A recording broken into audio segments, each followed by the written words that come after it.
Hey, this is the second part of a series of tutorials on the Logic Drummer and how to get the Logic Drummer on your tracks to make your tracks sound really great, as if they've got a real live drummer on, without having to pay for studio time, without having to hire a drummer or get somebody on, or learning to play the drums, or having to spend ages and ages programming.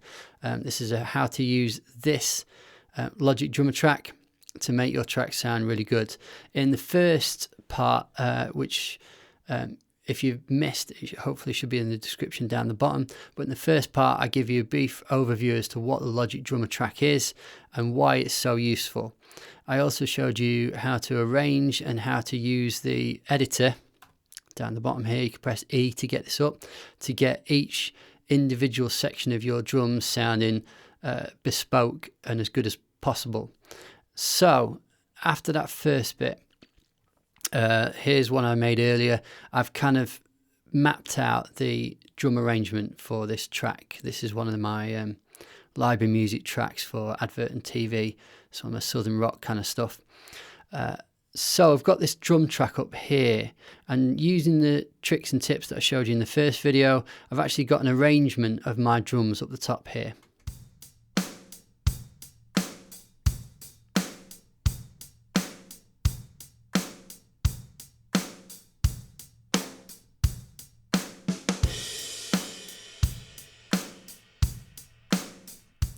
So things that are on the go here at the moment, I've got the drums, the snare, the hats. I've set the simplicity, I've set it loud but kind of simple. There's a little bit of swing on there, there's a little bit of fills, and what I've done is I've put the claps on there, and the claps come in every time the snare hits, so it just adds a little bit of extra crack to that snare. Later on here, I've got a section where it goes to toms and then comes back to the kit.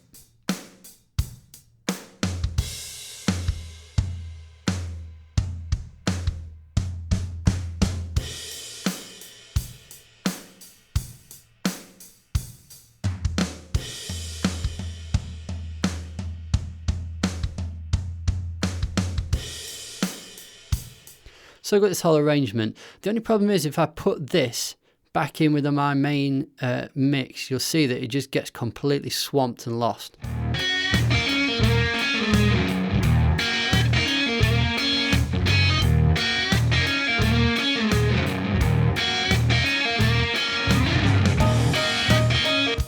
You can't really hear it that well, and it doesn't really come through that much.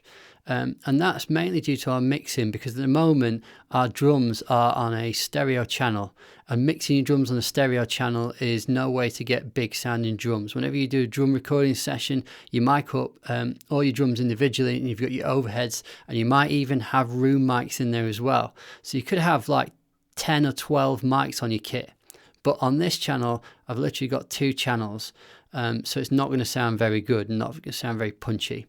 So the first way we fix that is by doing something that some people, it's maybe passed you by if you've been using this drummer track. If you press Y again, you remember the first video, pressed Y and it showed us all the different types of drummer we could have up here, and it showed us the drum kits. If you go to drum kits, they've got all the drum kits here. If you go down the bottom, you'll see another sub menu called producer kits. Now if you click producer kits, you'll notice loads of the same drum kits come up here, except this time they've got a plus next to them. And what that means is if I click SoCal plus instead of SoCal, it loads up the exact same drum kit that we had before, apart from this time if we go into the mixer by pressing X, you'll notice there's a little arrow above where it says SoCal where there wasn't before. Now if I press this arrow, you'll see shows me my entire drum kit now. I can actually mix the entire drum kit individually.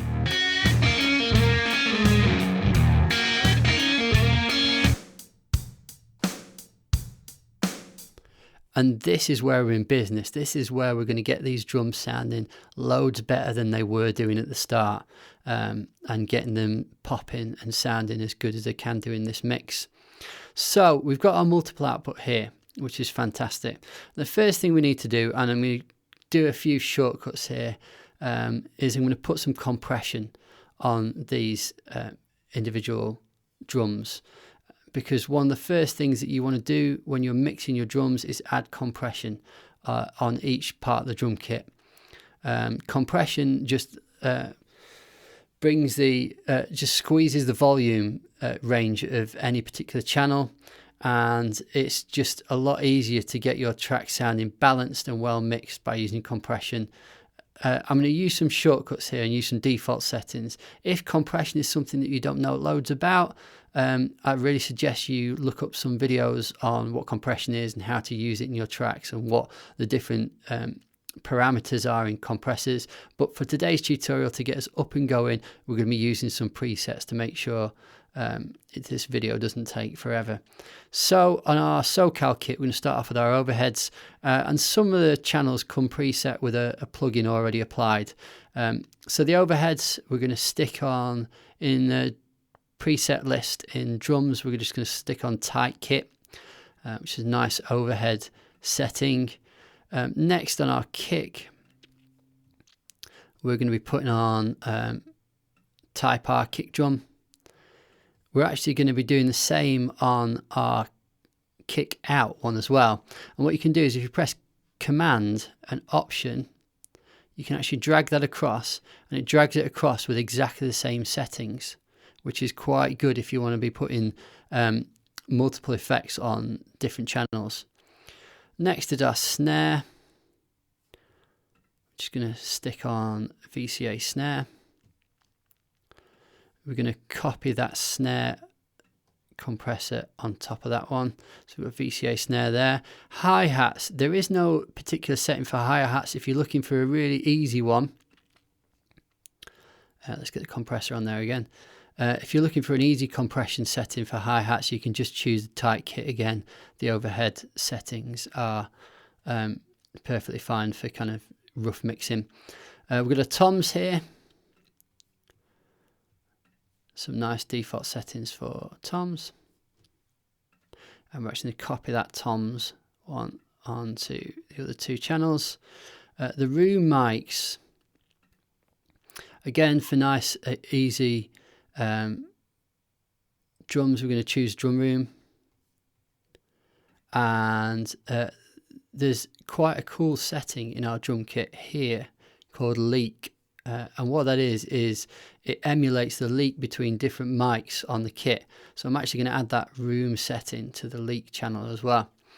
If I press play, this will sound better than it did before. Although you'll notice that now there's loads of them are clipping, so let's just draw a little bit of a box around them. And this is a great way of turning down multiple channels all at once. If you kind of drag a box around all of your channels there, and if I drag them down, it drags them down relative in volume to one another. So all it does is just turn my overall mix down. So if I press play again now, hopefully they're a little bit more balanced.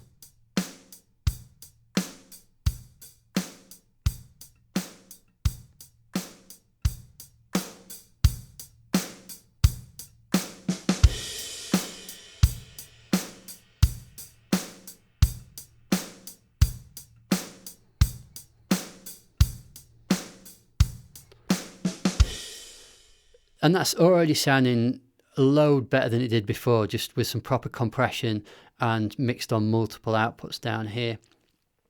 Let's go back into drum kit actually. So since we've farmed it out to multiple outputs, you'll notice that our drum kit no longer comes up on our main channel here, SoCal. There's no ability to edit the drum kit.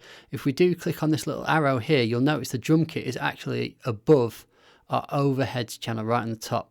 The actual setting for our drums. If I double click on that, it brings up our drum kit. Now we looked at this in the first video, but we didn't really go into much detail because there is a lot more options when you're in multiple output. So if I click on my snare, there are loads and loads of different snares all down the left hand side.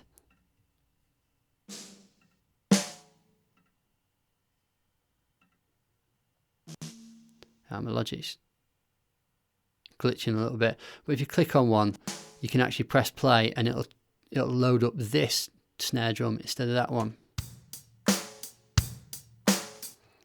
And you can go through and you can try and find like the snare that you would like on your track.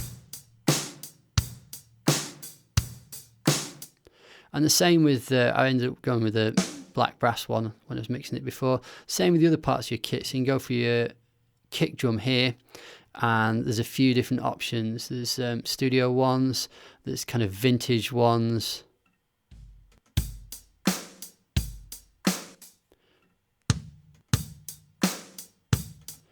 And you can go through loads of different ones.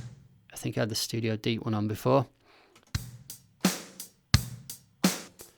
You can do your toms, you can choose different toms, you can even choose your cymbals. So say your ride cymbal, there's loads of different types of ride cymbals that you can get on there. So you can get a real bespoke sounding kit. And on any part of the kit as well, so say I clicked on my snare, on the right hand side I can actually tune it up or down.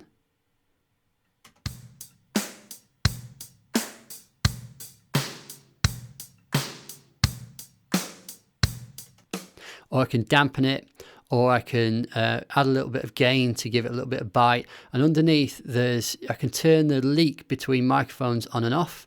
I can turn how much it's getting picked up on the overheads and the room mics on and off as well. And there's 2 different types of rooms. So between them all, you can choose a real bespoke setting for your kit and get it sounding as good as it possibly can do.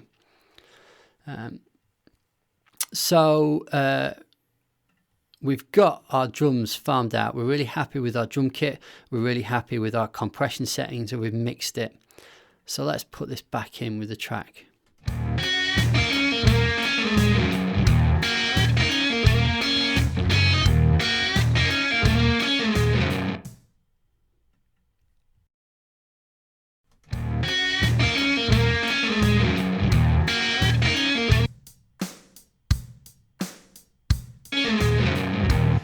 At the moment, it's still not sounding quite as good as it did in that first example I showed you in the first video.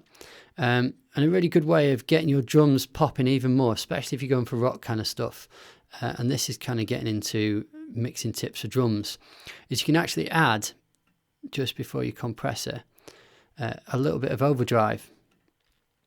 And what overdrive does is it slightly dirties up the signal. And if we choose it as our overheads here, and there's 3 settings here.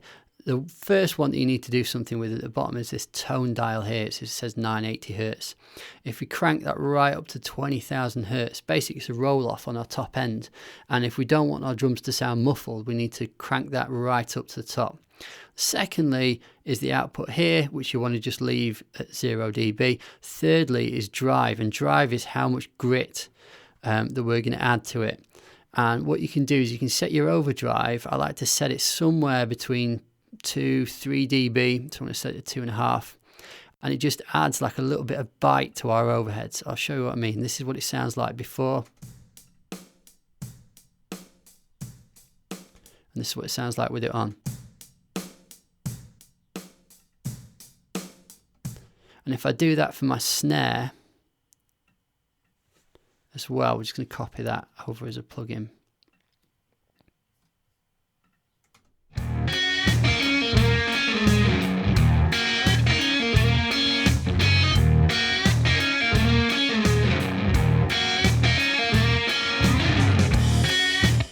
And in fact, I'm going to turn all the rest of this mix down because it's getting quite loud compared to a drums.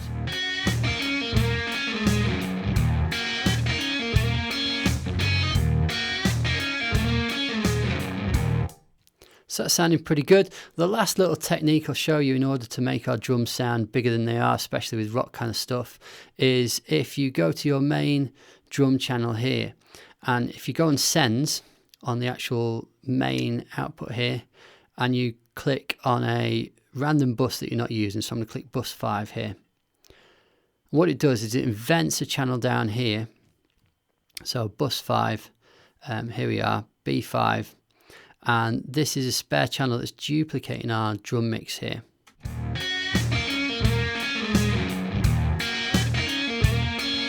So you can see as I turned up that bus channel, it started to come through here. And what you can do on this channel, there's a really nifty little tip. If you get a compressor, and there's some settings down the bottom here built in for this kind of trick.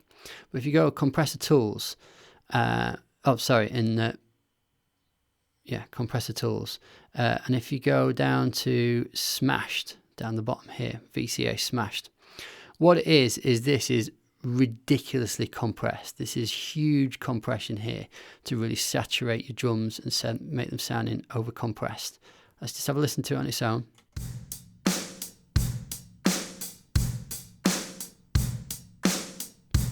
It sounds massive, that, and it doesn't sound fantastic on its own. It just sounds a bit too compressed. But if we kind of mix it in really subtly with our main drums,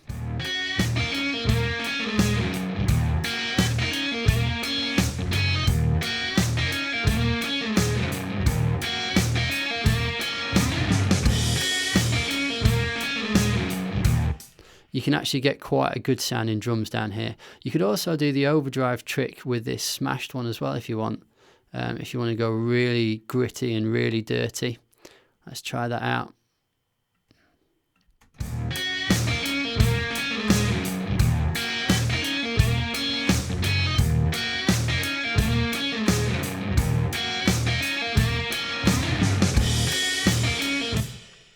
And then later on as well, I didn't know if I showed it you before, but I've got these toms on the go, so you can actually get some real interesting sounding drums in different sections.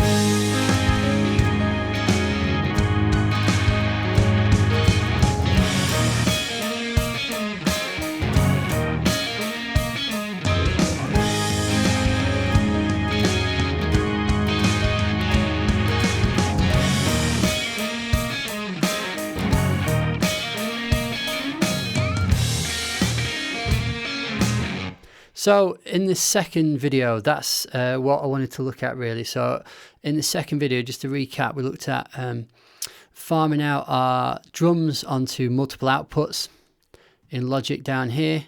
We looked at being able to change the different parts of our drum kit by double clicking the drums and actually choosing the different parts of our drums. We looked at adding compression and maybe a little bit of overdrive to some of our mix here.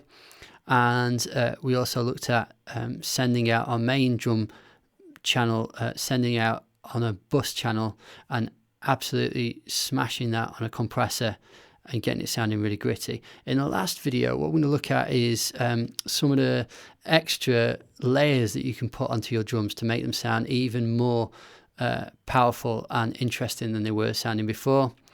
So thanks for listening and see you in the next video. Thanks. Bye.